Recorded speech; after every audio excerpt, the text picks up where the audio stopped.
하나님께서 저와 여러분에게 주시는 말씀은 로마서 8장 16절로 18절입니다. 우리 한 목소리로 읽겠습니다. 성령이 친히 우리의 영과 더불어 우리가 하나님의 자녀인 것을 증언하시나니 자녀이면 또한 상속자 곧 하나님의 상속자요 그리스도와 함께한 상속자니 우리가 그와 함께 영광을 받기 위하여 고난도 함께 받아야 할 것이니라. 생각하건대 현재의 고난은 장차 우리에게 나타날 영광과 비교할 수 없도다. 아멘. 여러분, 신앙생활하면서 내가 하나님의 자녀라는 것을 의심해 본 적은 없습니까? 내가 하나님의 자녀라는 것을 어떻게 확신할 수 있을까요? 하나님께서 날마다 저와 여러분에게 너는 내 자녀야 라는 음성을 들려주실까요? 아니면 성경 공부를 통해 얻은 확신 때문에 내가 하나님의 자녀라고 확신할 수 있을까요? 물론 이러한 것들을 통해서도 내가 하나님의 자녀지 확신할 수도 있습니다. 그러나 가장 확실한 증거는 무엇일까요? 하나님의 자녀는 누구를? 하나님을 닮는다는 것입니다. 그래서 바울이 갈라디아 교회 성도들을 향해 너희 속에 그리스도의 형상이 이루어지기까지 내가 다시 해산하는 수고를 하겠다고 말했습니다. 주님께서도 제자들에게 너희는 세상의 빛이다, 소금이다 라고 말씀하셨습니다. 성경 공부보다 신비한 영적 체험보다 더 확실한 것은 객관적으로 주관적으로 확실한 것은 뭐냐? 저 사람이 내가 하나님을 닮으려고 하고 있구나. 이것입니다. 세상에 수많은 사람이 있지만 얼굴이 똑같은 사람, 목소리, 지문, 홍채, DNA가 똑같은 사람은 없습니다. 그런데 신기하게도 모든 사람이 동일하게 닮는 게 있는데 누굴까요? 부모를 닮습니다. 부모를 닮지 않는 자녀는 없습니다. 외모도, 성격도, 기질도, 말투도, 삶의 태도, 방식까지 닮습니다. 부모가 생각하기에 이거는 안 닮았으면 정말 좋겠다? 꼭 닮아요. 그리고 자기 닮은 모습 볼 때 대부분 기쁘지 않죠. 한데 이렇게 하고 싶죠. 여러분, 자녀 입장에서 난 부모님의 이거 닮고 싶지 않아. 이런 기질, 이런 태도, 이런 성품 안 닮고 싶어. 그런데 자기도 모르게 어느 순간에 닮아 있는 자신을 발견하게 됩니다. 자녀가 부모를 닮아야 하듯 하나님의 자녀는 하나님을 닮아야 합니다. 하나님의 자녀라고 말하면서 하나님을 닮은 구석이 없다면 하나님의 자녀이겠습니까? 심지어 죄송합니다.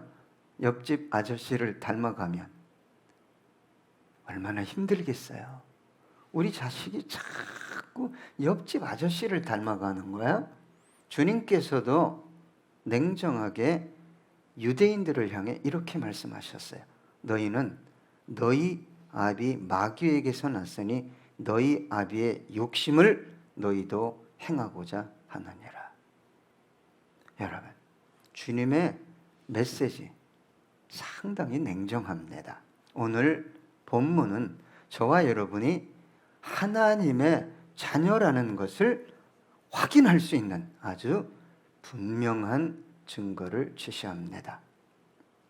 오늘 16절 말씀을 함께 읽어볼까요? 성령이 친히 우리의 영과 더불어 우리가 하나님의 자녀인 것을 증언하시나니. 저와 여러분이 하나님의 자녀라는 것을 누가 계속 증언해줘요? 간증하다. 누구와 더불어? 나와 더불어. 그렇지, 나는 하나님의 자녀지. 네? 성령님이 내 속에서 말씀하시면 나는 화답하게 됩니다. 여러분, 이 지구상의 약 절반 이상이 하나님을 믿습니다. 개신교, 천주교, 유대교, 이슬람교, 여기에 또 더해야 할 분들이 있어요. 사이비 이단까지. 절반 이상이 하나님을 믿지만 다 하나님의 자녀가 되는 것은 아닙니다. 성령 세례를 받은 분, 성령님께서 내주하셔서 너 하나님의 자녀야, 그러면 나도 모르게 아멘. 여러분, 설교 말씀 들으면, 진리가 다가오면 나도 모르게 내 속에서 아멘, 이게 나옵니까? 아니면 나도 모르게 거부합니까? 하나님의 자녀는 진리의 말씀을 거부하는 법이 없습니다. 인간의 소리를, 궤변을 늘어놓을 때는 아멘할 필요가 없겠지만 하나님의 말씀이, 진리가 전해질 때는 자기도 모르게 맞습니다, 옳습니다, 동의하게 된다는 것입니다.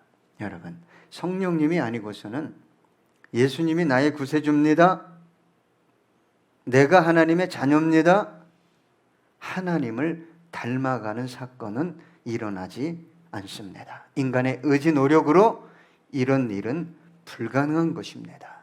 누가 도와주셔야 가능하냐? 성령님이 도와주셔야만 가능해지는 사건입니다.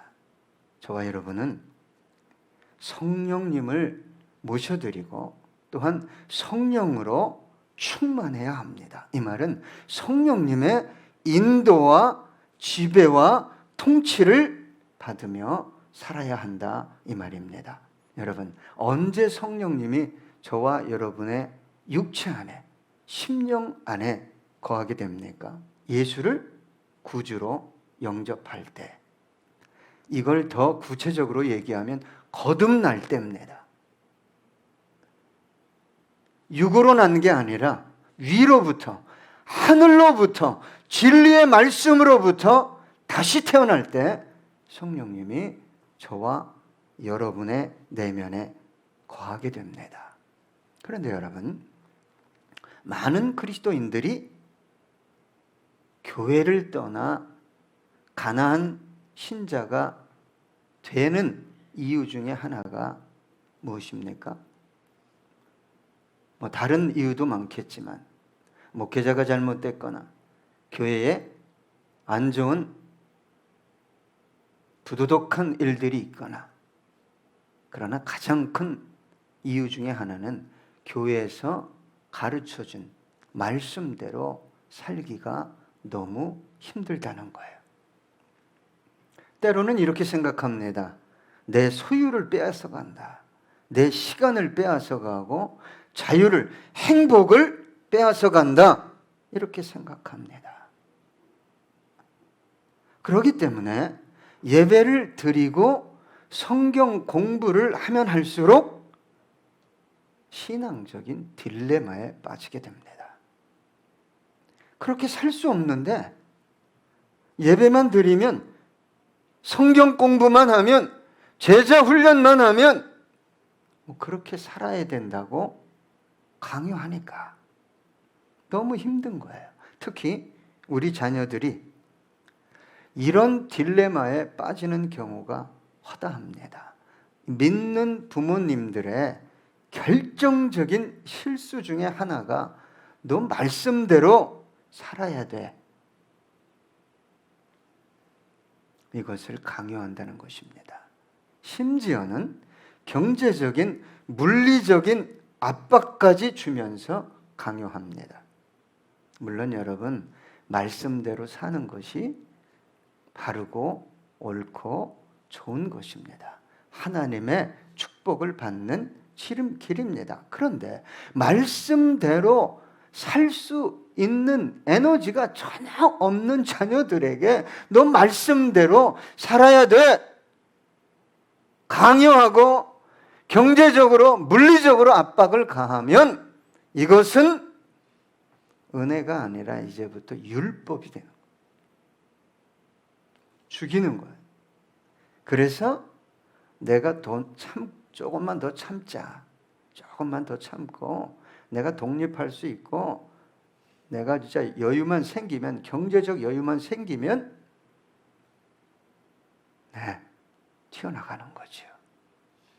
주님도 이렇게 말씀하셨어요. 요한복음 16장 12절, 내가 아직도 너희에게 이를 것이 많으나 지금은 너희가 감당하지 못하리라. 너희들 지금은 안 된다는 거예요. 안 되는 때가 있어요. 우리 자녀들이 안 되는 때가 있어요. 우리 성도들이 예수님을 믿겠다고 오지만 지금은 아닌 때가 있어요. 그 사람을 정신없이 밀어붙이고 세운다고 되는 것이 아닙니다. 그 다음 구절 13절 보면, 그러나 진리의 성령이 오시면 그가 너희를 모든 진리 가운데로 인도하시리니 그가 스스로 말하지 않고 오직 들은 것을 말하며 장래 일을 너희에게 알리시리라. 누가 하셔야 되는 거예요? 성령께서 하셔야 되는 것입니다.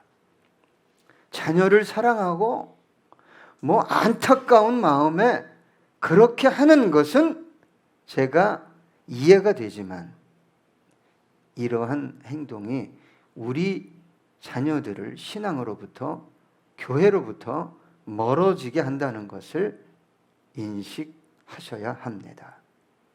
그렇다고 제가 무관심하라거나 방종하게 하라고 말하는 것이 아닙니다. 가르치십시오. 그러나 뒤에서 더 기도하십시오. 기다리고 이해하고 도와주십시오. 성령님이 아니고서는 누구도 자신이 하나님의 자녀라는 것을 확신할 수 없습니다. 나는 하나님의 자녀야, 이걸 확신하고 내면의 증거가 있는 우리 자녀들은 하나님의 말씀대로 살고 싶어 합니다. 성령님께서 주시는 증거가, 소원이 있기 때문입니다. 내면의 확신은 그렇게 살고 싶은 열망까지 함께 주신다, 이 말이에요.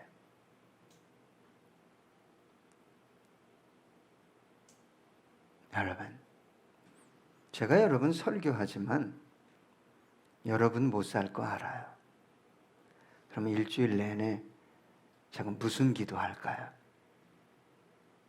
이번 주에는 이 말씀 전했는데 얼마나 주님 힘들겠습니까? 도와주세요. 도와주세요. 성령님 도와주세요. 그렇게 기도합니다. 빌립보서 2장 13절, 너희 안에서 행하시는 이는 하나님이시니 자기의 기쁘신 뜻을 위하여 너희에게 소원을 두고 행하게 하시나니. 여러분, 저와 여러분도 마찬가지고 우리 자녀들도 누가 만져야 되냐? 성령께서 만지셔야 돼요. 성령 세례를, 성령 충만을 받지 못한 복음서의 제자들을 생각해 보세요. 주님과 날마다 동행했어요. 그죠? 말씀을 날마다 들었어요. 주님의 성품, 인격을 봤어요. 기적, 능력 봤어요. 그런데 그들의 초점이 뭐죠? 누가 더 크냐?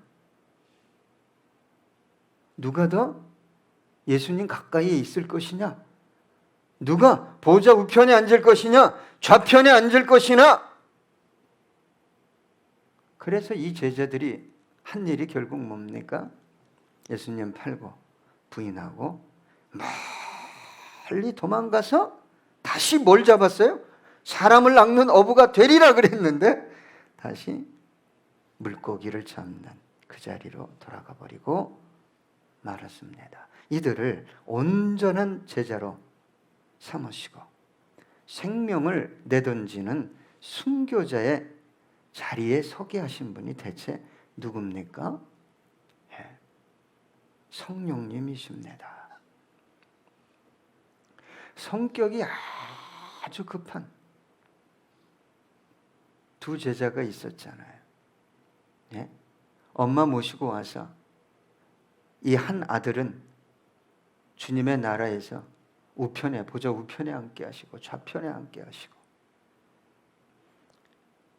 그렇게 자리가 중요했던 이들이 사랑의 사도가 되고 기독교 최초의 순교자가 되는 일이 대체 누가 행한 일입니까? 이 자신이 아닙니다. 성령께서 하신 일입니다. 여러분, 성령은 오시면 우리 내면에서 말씀하셔요. 우리 영혼을 살리십니다. 너 그렇게 하면 안 돼. 너 그 생각하면 안 돼. 너 그 말하면 안 돼. 너 그렇게 행동하면 안 돼. 대부분 그렇습니다. 왜요? 육으로, 자아로 저와 여러분은 가득하기 때문입니다. 여러분, 에스겔서에 보면 마른 뼈 환상이 나오죠? 이들이 살아납니다. 어떻게 살아나죠? 두 가지입니다. 에스겔서 37장 7절로 8절 보면 이에 내가 명령을 따라 대언하니 대언할 때에 소리가 나고 움직이며 이 뼈 저 뼈가 들어맞아 뼈들이 서로 연결되더라. 내가 또 보니 그 뼈에 힘줄이 생기고 살이 오르며 그 위에 가죽이 덮이나 그 속에 생기는 없는 거예요. 살아났는데 생기가 없다고요. 예수 믿었는데 집사가 됐는데 생기가 없어요. 죄송하지만 살아있는 것 같지만 죽었다고 말할 수는 없지만 그와 비슷한 상태입니다. 이 사람에게 아무리 가르치고 대화를 하고 설교를 하고 강요한다고 되는 게 아닙니다.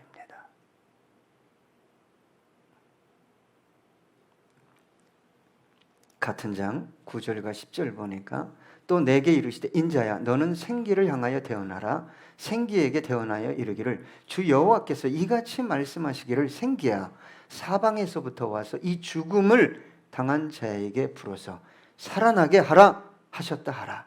이에 내가 그 명령대로 대언하였더니 생기가 그들에게 들어가매 그들이 곧 살아나서 일어나 서는데 극히 큰 군대더라. 이 마른 뼈가 누굽니까? 이스라엘 백성이. 뭘로 살렸어요? 말씀. 그 다음에 이 살아난 뼈들이 제대로 움직이고 제대로 삶을 살아가기 위해서는 뭐가 필요했어요? 생기, 성령입니다.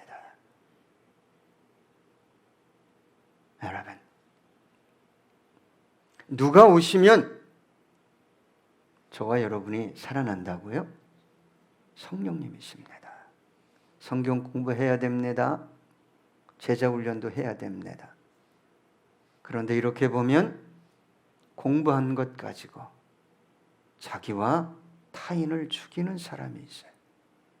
뭐가 없기 때문에? 성령이 없기 때문에. 에베소서 5장 18절 보면 이렇게 기록되어 있죠. 술 취하지 말라. 이는 방탕한 것이니 오직 성령으로 충만함을 받으라. 여러분, 참 살기 힘들어요. 여러분, 고통스러워요. 미래도 없고 소망도 없고 가정에 와도 힘들고 교회 와도 힘들어요. 여러분, 제가 부탁드립니다. 왜 그렇게 열심히 살기만 하려고 하세요? 그리스도인이 성령이 없으면 이것처럼 위험한 것이 없습니다. 왜 사도 바울이 술 취하지 말라고 그랬을까요? 돈에, 쾌락에, 세상에, 자아에 중독되면 안 됩니다. 여러분, 중독되면 어떤 일이 벌어집니까? 알코올 중독자가 우리 비전공동체 목사님이 부평역에서 매주 300명 이상을 먹이잖아요. 대부분의 노숙자와 독거노인들이 알코올 중독자들이. 여러분, 이들에게 성도님, 그렇게 살면 안 됩니다. 위험합니다. 몸도, 삶도, 신앙도 위험합니다. 그러면 이분이 알아요, 몰라요? 알아요. 네, 알아요. 근데 이 몸이 중독이 되어버렸기 때문에 이 몸이 알코올을 뭐예요? 끌어들이는 거예요. 빨아들이는 거예요. 그냥 막 빨아들이는 거예요.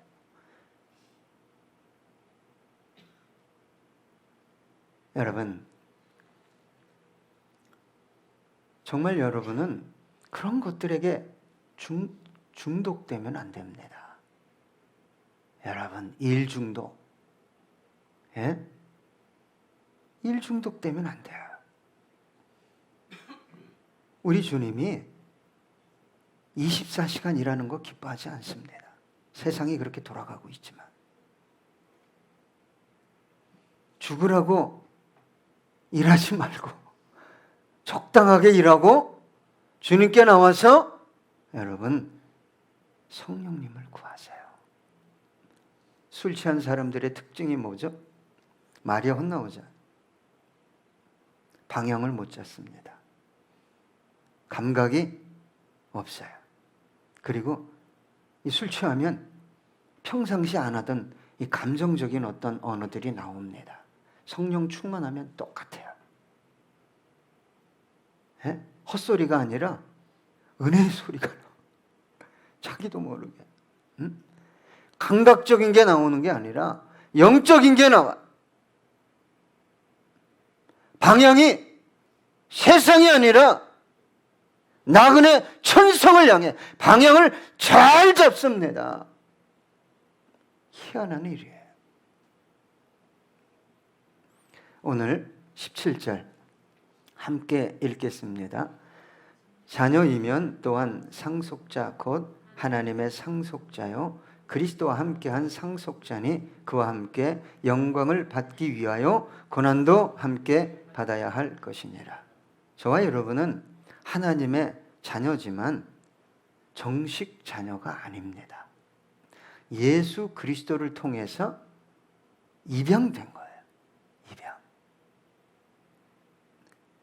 얼마나 감사합니까?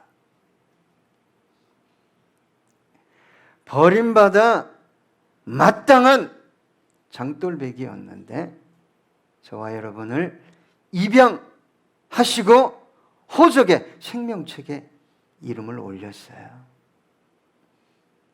그래서 상속자가 됐습니다. 저와 여러분은 주님과 함께 놀라운 엄청난 영광에 이제 동참하게 됐습니다. 우리 김 권사님, 이 권사님, 우리 이용옥 권사님, 우리 박 집사님, 그 영광에 동참하게 될 것입니다. 그런데 그 영광에 동참하기 위해서는 반드시 받아야 할 게 있다고 사도 바울은 저와 여러분에게 권면합니다. 뭘 받아야 된다고요? 주님과 함께 너 고난 받아야 한다. 그래서 여러분, 하나님의 자녀에 대한 확실한 증거는 내면에서 성령께서 계속 말씀하시는 거예요. 두 번째는 뭐죠? 내가 하나님의 자녀라는 확실한 증거는 내가 주님의 고난에 동참하고 있는가? 이거예요. 다시 말하면 내가 어떤 영광을 구하고 있는가? 세상 영광인가? 하늘 영광인가? 이것을 보면 알 수 있다고 사도 바울은 말하고 있습니다. 요한복음 12장 43절 보니까 그들은 사람의 영광을 하나님의 영광보다 더 사랑하였더라. 여러분, 주님을 사랑하십니까? 조심해야 될 게 뭐냐면 이론적으로 감정적으로 사랑하면 안 됩니다. 스스로 속는 거예요. 사랑하면 같이 밥 먹고 여행도 가고 손목도 잡고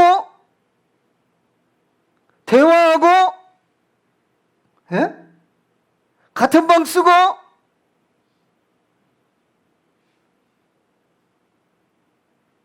여러분 주님 만나고 싶지 않으세요?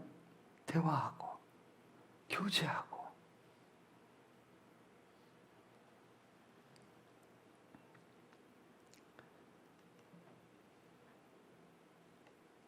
주님의 영광에 동참하기 원하는 사람, 그리고 그 영광이 무엇인지를 아는 사람은 주님과 함께 받는 고난을 두려워하지 않습니다. 그러나 주님을 찾고 있음에도 불구하고 세상 영광을 갈망하는 사람들은 주님과 함께 고난, 이 고난이라는 단어만 나오면 경기를 일으킵니다. 얼마나 두려워하는지 모릅니다. 두려워할 뿐만 아니라 받을 수도 없습니다. 왜요? 성령님이 주시는 내면의 소원이, 내면의 확실한 증거가 없기 때문입니다. 사도행전 14장 22절 23절 보면 제자들의 마음을 굳게 하여 이 믿음에 머물러 있으라 권하고, 또 우리가 하나님의 나라에 들어가려면 많은 환난을 겪어야 할 것이라 하고, 각 교회에서 장로들을 택하여 금식 기도하며 그들이 믿는 주께 그들을 위탁하고. 여러분, 왜 기도를 시켰어요? 금식을 시켰어요? 예? 고난에 동참하라고. 환난을 너 잘 이겨내야 된다.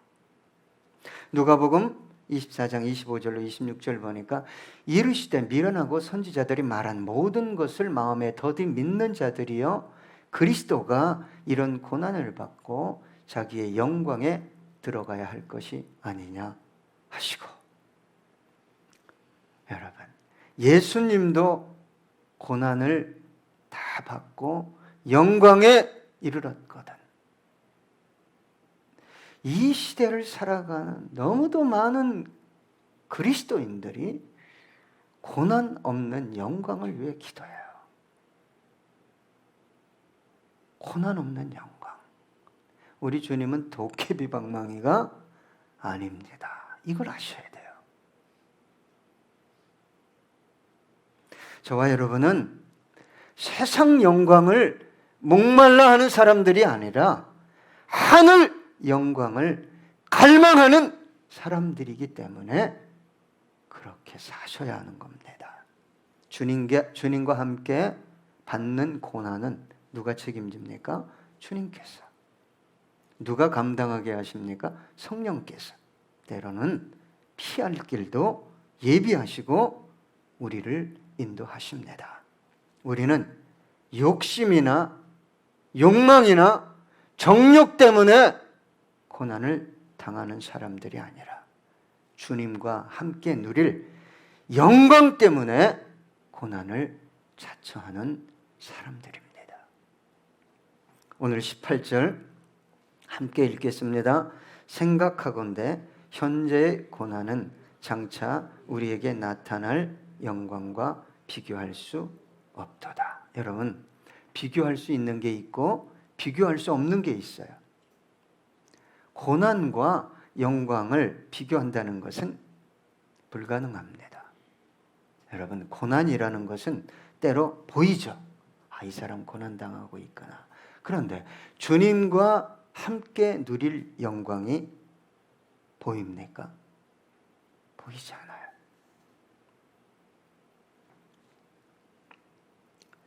이것을 좀 온전하게 비교하려면 보여야 하는데, 계산이 가능해야 하는데 보이지 않아요. 만약에 보인다면, 계산이 가능하다면 누가 하늘 영광과 세상 영광을 바꾸겠습니까? 구리동전과 황금발을 바꾸는 사람이 있어요? 예? 유리조각과 다이아몬드를 바꾸는 사람이 있습니까? 초가집과 궁궐을 바꿀 사람이 있겠어요? 그런데 너무 많은 사람들이 태연하게 바꾸고 있어요. 전혀 아까워하지도 않고 말입니다. 사도 바울은 세상 영광과 주님과 누릴 영광은 이거 비교할 가치가 없다라고 말했습니다. 왜요? 셋째 하늘에 올라가 봤어요. 스카이, 스페이스, 헤븐. 주님 계신 곳에 올라가 보니 기가 막힌 거예요. 다메섹 도상에서 부활의 주님을, 그 영광을 목격했어요. 그리고 그 다음으로 십자가를 깊이 경험했습니다.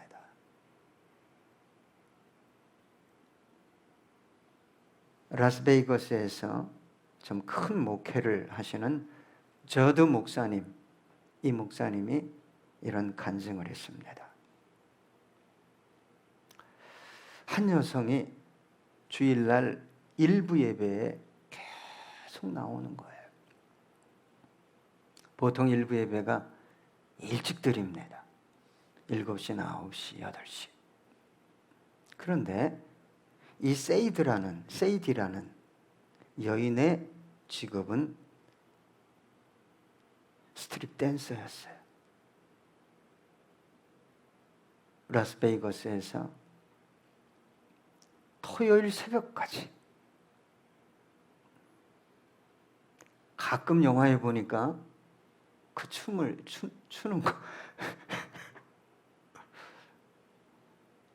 아휴, 참 가슴 아픈 일인데, 뭔지 모르겠지만 뭐에 이끌려서 이 여인이 주일 오전 일부 예배를 나오는 거예요.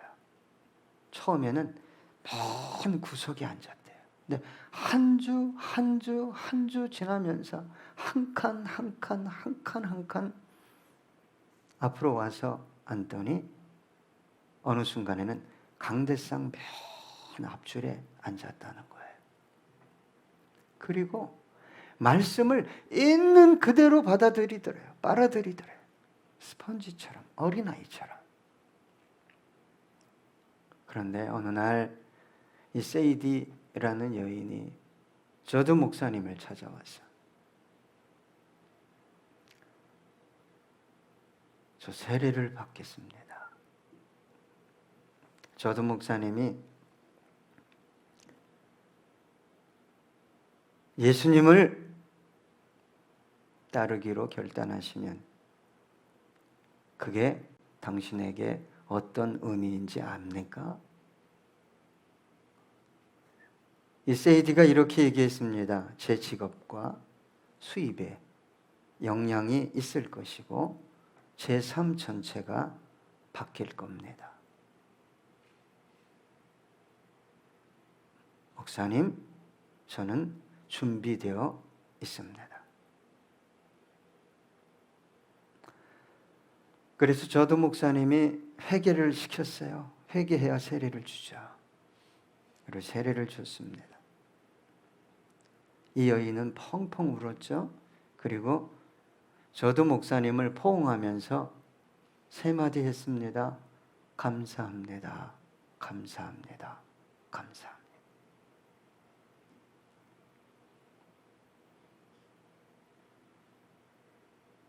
저는 참 가슴 아파요. 예수 믿고 얻으려고 하는 영광이 뭐에 속았는지 모르지만 그냥 세상 영광이에요.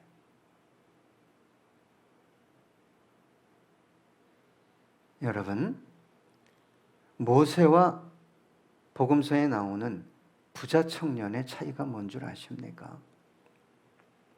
히브리서 11장 24절로 25절 보면 믿음으로 모세는 장성하여 바로의 공주의 아들이라 칭함받기를 거절하고 도리어 하나님의 백성과 함께 고난받기를 잠시 죄악의 낙을 누리는 것보다 더 좋아하고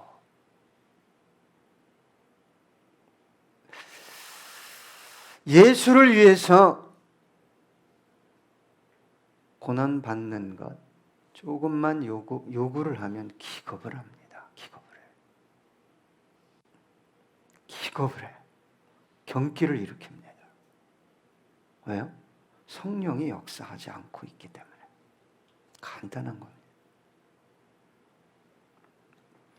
누가복음 18장 22절로 23절 예수께서 이 말을 들으시고 이르시되 내가 아직도 한 가지 부족한 것이 있으니 내게 있는 것을 다 팔아 가난한 자들에게 나눠주라. 그리하면 하늘에서 내게 보화가 있으리라. 그리고 와서 나를 따르라 하시니 그 사람이 큰 부자이므로 이 말씀을 듣고 심히 근심하더라. 그리고 예수님을 뭐 했어요? 떠나갔어요. 자기가 누리고 싶은 거 다 누리고 움켜쥐고 뭐 하나 더 얻겠다는 거예요? 영생. 영생까지. 신나게 내가 살고 싶은 대로 살고 영생까지 얻으면 얼마나 좋을까? 그런 법이 없습니다. 대부분의 그리스도인들이 현재의 고난과 장차 나타날 영광이 무엇인지를 바로 인식하지 못하고 비교하지 못하고 있습니다. 왜 그럴까요? 세상 영광에 붙들려 있기 때문입니다. 저는 무엇이 기적이요? 무엇이 은혜라고 생각하느냐? 눈에 보이지 않는 주님과 함께 누릴 영광이 믿어지는 거예요. 이 믿음 때문에 세상 영광을 기꺼이 내던질 수 있는 것, 이게 기적이지. 아파트 좋네?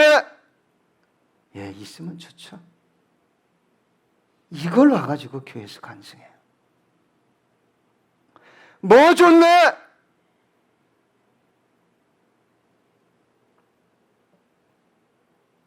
눈이 가려서 하늘 영광이 안 보여요. 주님과 함께 누릴 영광이 무엇인지를 도무지 인식하지 못하고 있기 때문에 말씀을 전해도 교회를 어떻게 세워가야 된다고 말해도 너 내 방식대로 하겠다는 거예요. 눈이 가렸어요. 가렸어. 누구처럼 가렸어요? 도단성을 둘러싸고 있는 아람 군대 3,000명만 보이는 거예요. 수천 명. 엘리사 몸종이. 죽었습니다. 큰일 났습니다. 주인님. 이런 사람에게 주를 위해 살라고 하면 살 수 있을까요? 도망갑니다. 그래서 엘리사가 먼저 한 것이 열왕기하 6장 17절입니다. 기도하여 이르되 여호와여 원하건대 그의 눈을 열어서 보게 하옵소서 하니 여호와께서 그 청년의 눈을 여심해 그가 보니 불말과 불병거가 산에 가득하여 엘리사를 둘렀더라. 여러분 보입니까? 보여야 삽니다. 보여야 진짜 하나님의 자녀입니다. 세 가지를 말씀드렸습니다. 하나님의 자녀는 성령님께서 확신을 주십니다. 하나님의 자녀는 주님과 함께 누릴 영광을 위해 주님과 함께 고난을 당합니다. 하나님의 자녀는 세상 영광과 주님과 함께 누릴 영광과 비교할 수 없다는 것을 알기 때문에 세상 그 어떤 것과도 바꾸는 법이 없습니다. 끝으로 이 찬양을 함께 하겠습니다. 여러분, 주님 바라보시고 계속 그 길을 걸어가십시오. 누가 뭐라고 해도 뭐 좀 잘 되고 자랑해도 주님 바라보고 가십시오.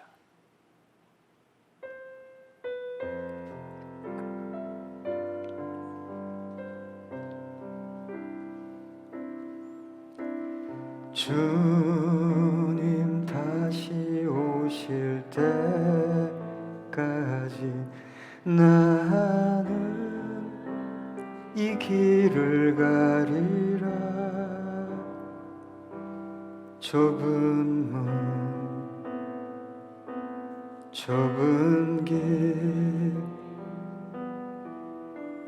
나의 십자가 지고 나의 가는 이 길 끝에서 나는 주님을 보리라. 영광의 내 주님 나를 맞아주시리. 주님 다시 오실 때까지 나는 일어나 달려가리라. 주의 영광 온 땅 덮을 때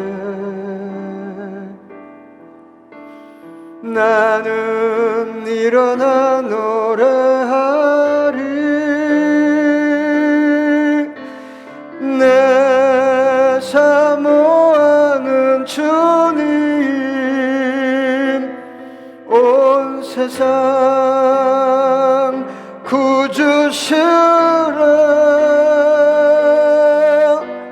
내 사모하는 주님 영광의 왕이시라. 주님 다시 오실 때까지 주님 다시 오실 때까지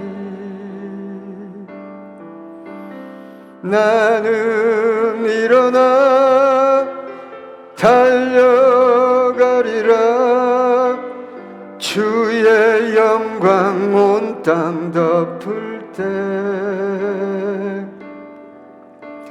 나는 일어나 노래하리. 내 사모하는 주님 온 세상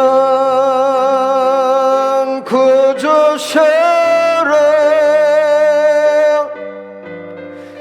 내 사모하는 주님 영광의 왕이시라. 영광의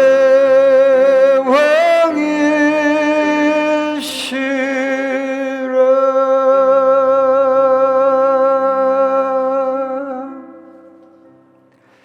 기도하겠습니다.